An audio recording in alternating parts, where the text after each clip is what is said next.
In sustainable development planning, one of whose teachers, Mazibuko Jara, has invited our evening speaker and other experts and activists in Africa, India, Europe, and Latin America to do an interview from their home countries and recording them for their institution's use. A cordial welcome also to others who may be watching on YouTube, and of course, the people here at the Brecht Forum in New York City where we are taping. The matters of interest in South Africa are questions that concern us all. We relate to big issues regarding globalization, the current phase of the global financial and economic crisis, states and hegemony, and the notion of rethinking development under globalization. The purpose of the interviews is to solicit what different thinkers and players on globalization are thinking of the current phase of globalization and the question of responses and alternatives to globalization. The current phase of globalization is characterized by several crises. The first being the economic downturn triggered by the collapse of the financial sector in the most developed economies. The second being the effects of climate change and ecological limits to economic growth and untrammeled expansion of markets. And the third being indications that the world has reached peak oil with a destabilizing effect on oil prices. The audience in South Africa consists, we are told, of mid-career professionals from government, NGOs, freelancers, and activists. We hope it meets their needs and your interests as well. We will be talking today with Professor William K. Tabb.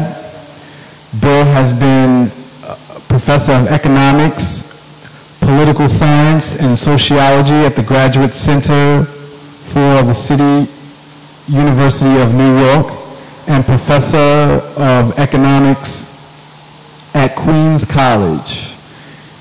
His books include Economic Governance in the Age of Globalization, The Amoral Elephant, Globalization and the Struggle for Social Justice in the 21st Century, Reconstructing Political Economy, The Great Divide in Economic Thought, and the Post-War Japanese System, Cultural Economy and Economic Transformation. He is also on the board of the Left Forum and a popular economics educator. Welcome, Mr. William K. Tabb. Thank you so much. So, the first question,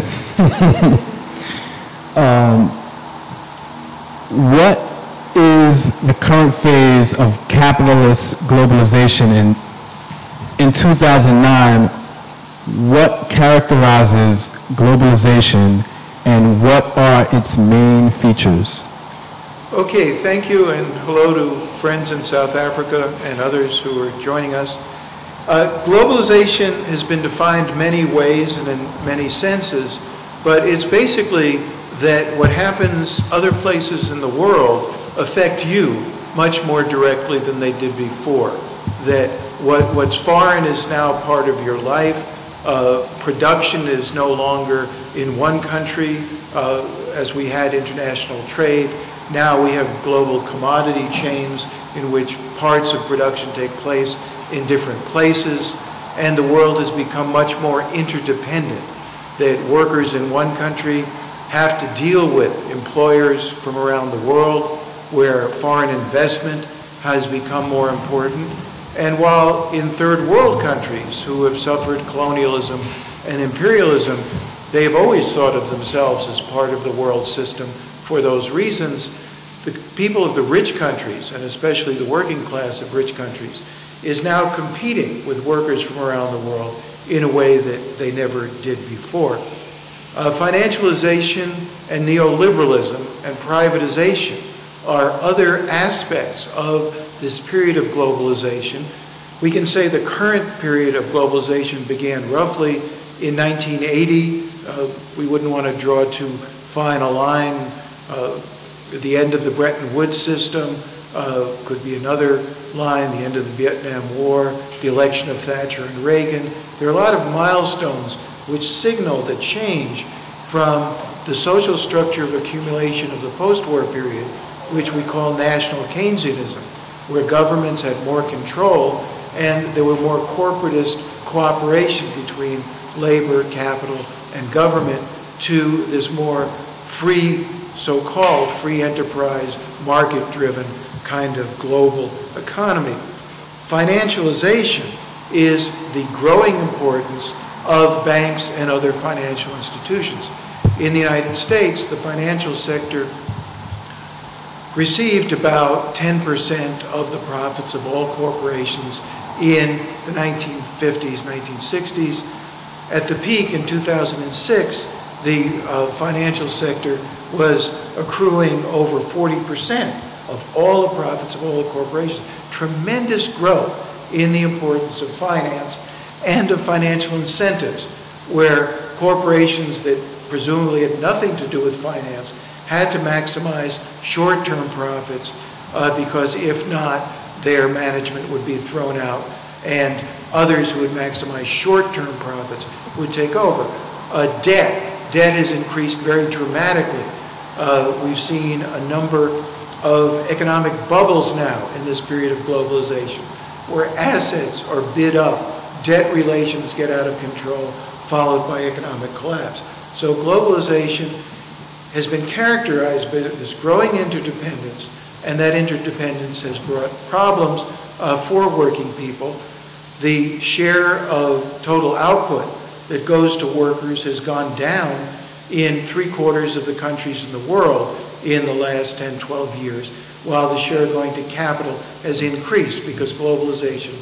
Workers are located in their communities, in their countries, and while there is international migration, it is nothing as compared to the mobility of capital, giving capital great power over workers in all parts of the world, forcing them to compete against each other in ways that was not true before. So globalization is this phenomenon. In 1950s, we had a different kind of system as we recovered from the worldwide crisis of the Second World War. Now we have a crisis of globalization itself, of neoliberalism, of financialization.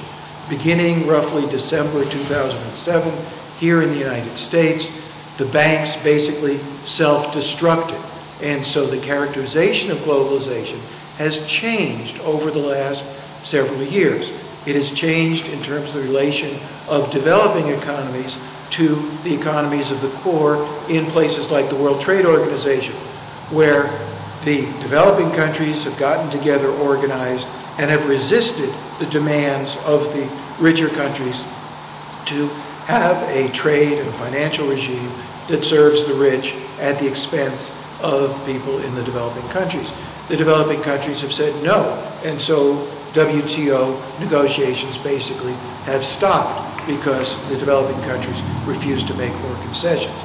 In the IMF, countries that have become major economic powers like India, China, Brazil, yes, also South Africa, have become significant players in the global economy, and they demand more say in how the International Monetary Fund works. This organization, which was set up in 1944, gave votes according to the economic power of countries at the end of World War II. Well, that's changed.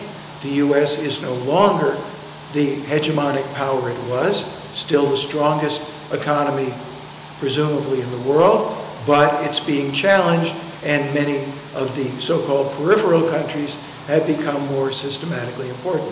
So globalization is changing with pressures from the governments of these countries and also from the social movements, from the global justice movement that meets annually in the World Social Forum.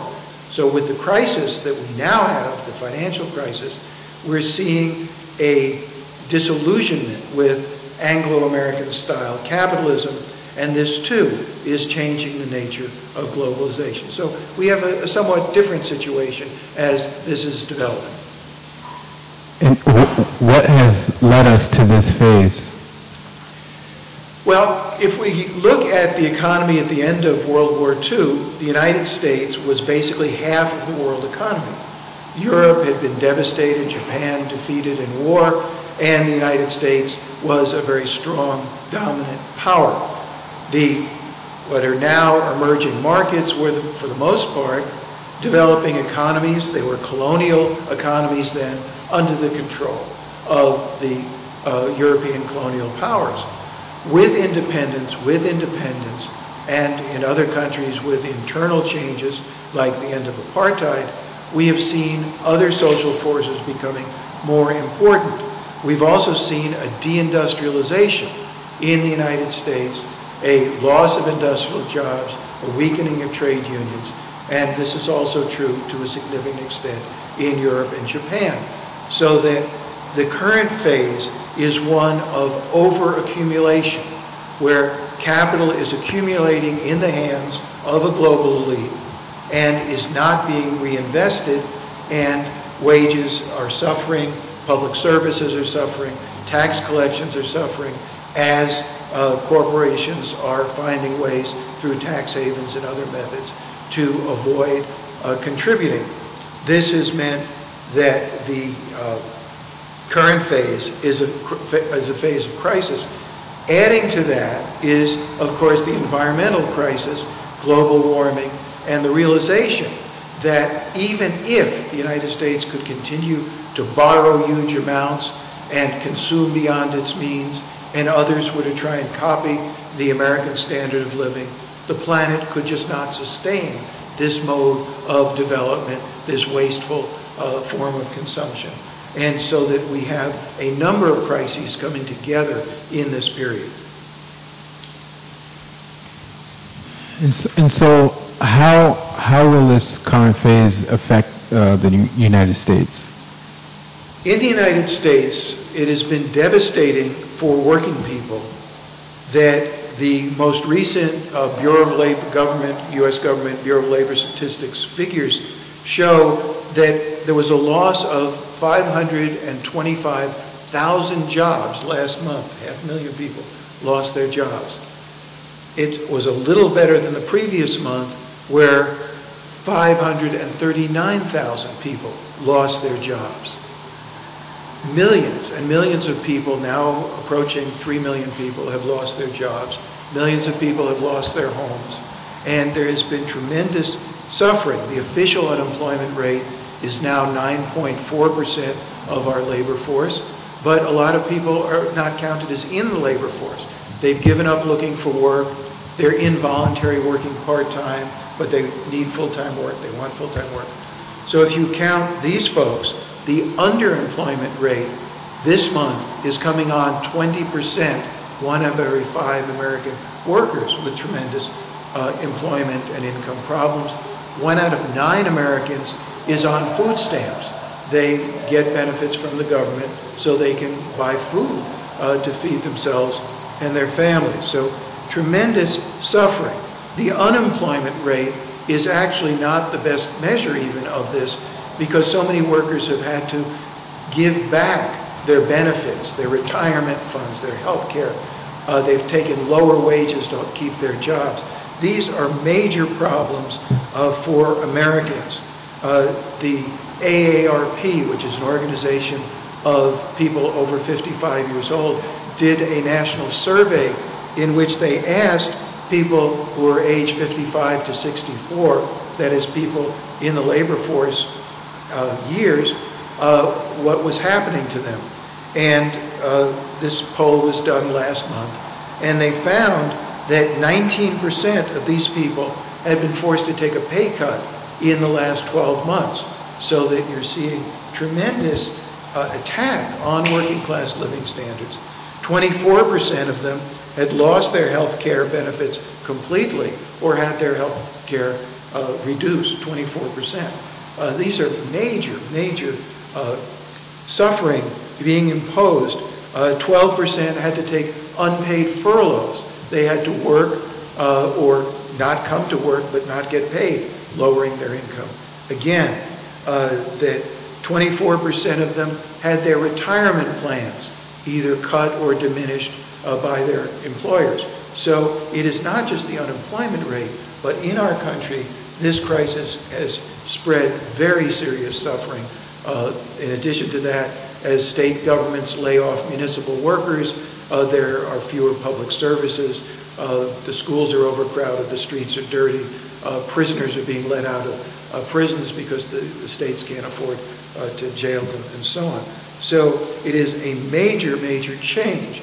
Now, currently, the Obama administration economists say that they see, quote, green shoots, the promise of recovery.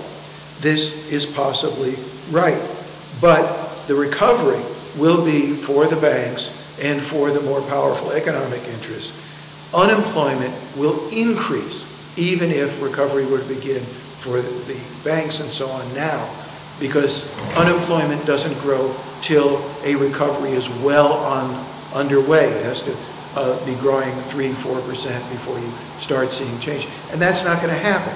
That no economists are predicting rapid growth. They're just predicting it's going to not get worse at a faster rate. It may get worse more slowly, and this hopefully will eventually turn around. But it's going to be difficult because Americans are very dramatically in debt. They're paying down their debt as best they can. They're trying to save. They're consuming less. They have less income. And as they consume less, that means less jobs for other people. So that it is still, and will continue to be, a very serious problem. And so how has the U.S. Responded to the main crisis in this current phase, and what is your critical view on this response? Okay, the Obama administration, and here I want to say I, like many progressive Americans, think highly of Mr. Obama. He's intelligent, he's articulate, he doesn't talk down to us too much, and he seems to have the ideals and the personal and philosophic commitments to making things better. But he's a politician. And as a politician, he is very pragmatic. He is also up against a united Republican Party which has to see him fail. The only way they can come back into power is if he fails. And so they try and prevent every progressive thing he does. In addition, there are what we call the Blue Dog Democrats. The Blue Dog Democrats are those conservative Democrats who basically are not a whole lot better than the Republicans. And on top of that, because Mr. Obama is so popular, he is amazingly popular for a president, and especially at a time of economic crisis that we're in, the interests, the vested interests of the bankers, the insurance companies, the healthcare providers, the people who stand between us and a sensible national healthcare plan, or building the kind of economy that would work for people and not for the corporations, they take a very interesting position. That is, verbally, they're all for the president. They're all for cooperation. And they come together because Mr. Obama believes in getting everybody together and reaching a compromise. But in that process, they sabotage the substance of what might be progressive in what Mr. Obama is doing. And he has chosen not to fight on a lot of these things. So instead of nationalizing the banks, which is actually what the Federal Deposit Insurance Corporation does now, if a small bank fails, government takes it over, reorganizes it, sells it off to other investors, and the existing owners are left with no money. That's capitalism. You go bankrupt, you lose it. With the big banks, with Bank of America, with Citibank, he is using hundreds of billions, actually many trillions of dollars, in buying their toxic assets. The crisis has its origin also in the subprime mortgages and in the loans made by the banks. The government is buying them up with our tax dollars, which they're going to take a big loss on, to help the stockholders of these banks. This is not the way other countries do it. It's not the way we should do it. This is pumping trillions of dollars into restoring or attempting to restore a banking system that has created this crisis. Now, there will be reforms, and some of the reforms are a big improvement, but the president has decided he will not take on the banks. He will not break them up. He will not prevent this from happening again, except to the extent that regulations, if they're enforced, might do that. But what he should be doing is breaking them up, taking away their power to destroy the economy, as they've done this time, and will do again if there's not more meaningful reform. So the president gets very mixed grades. Admittedly, he's not dictator, he's not the emperor. He can't by himself do these things. But his conflict-avoiding stance means that unless average Americans who like him and are waiting for him to help them out, that's not a good thing. They should be pressuring him to change and be more confrontational with the banks and the other economic powers that have created this crisis.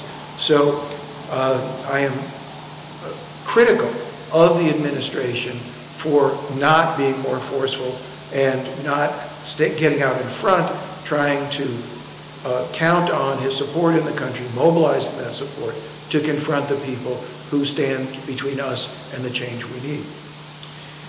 And so what do you put forward as alternatives to globalization?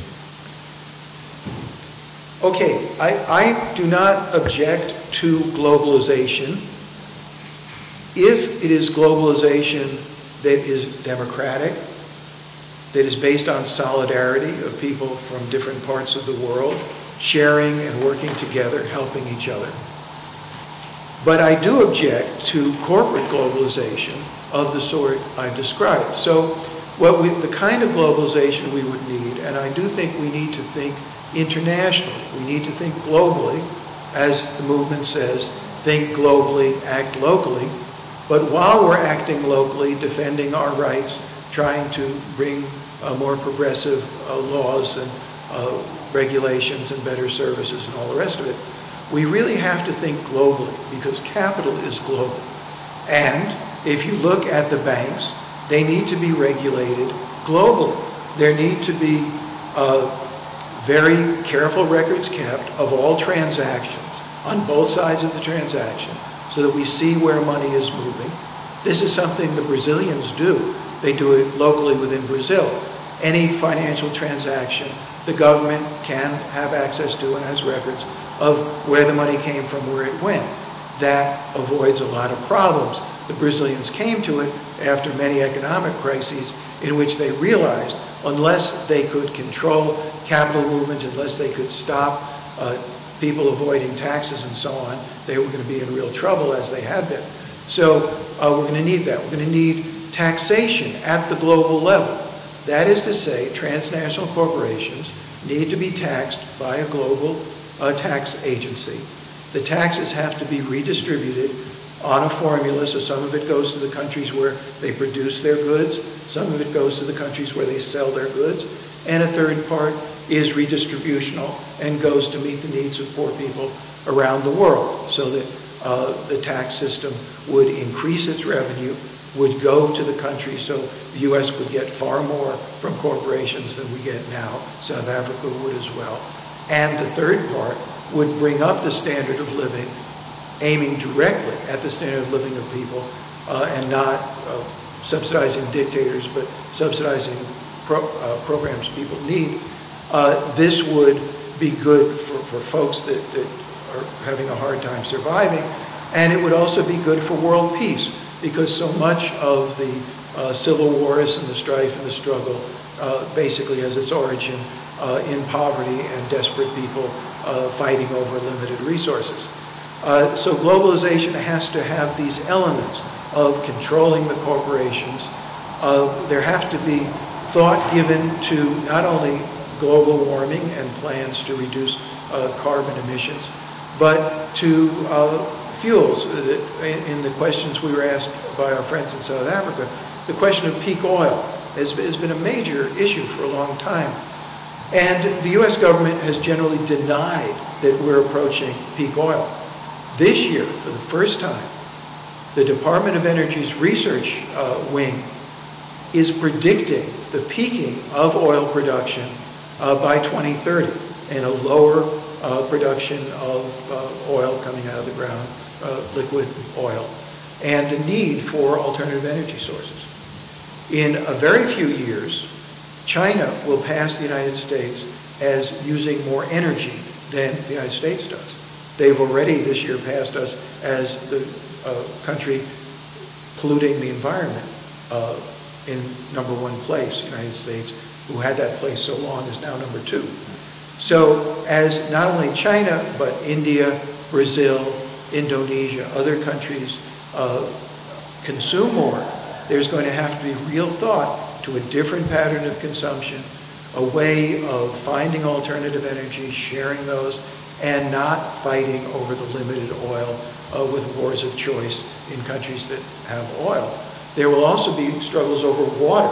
There already are severe struggles over water in many parts of the world where rivers go between two countries and there's disputes about who should get the water, or a country is downriver and there's nothing left by the time countries upriver take it.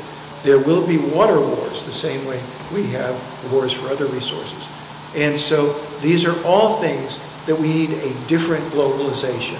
And these are just pressing needs that even as we are tied up in our local struggles, our immediate projects, we have to think of ourselves as citizens of the world and address these problems.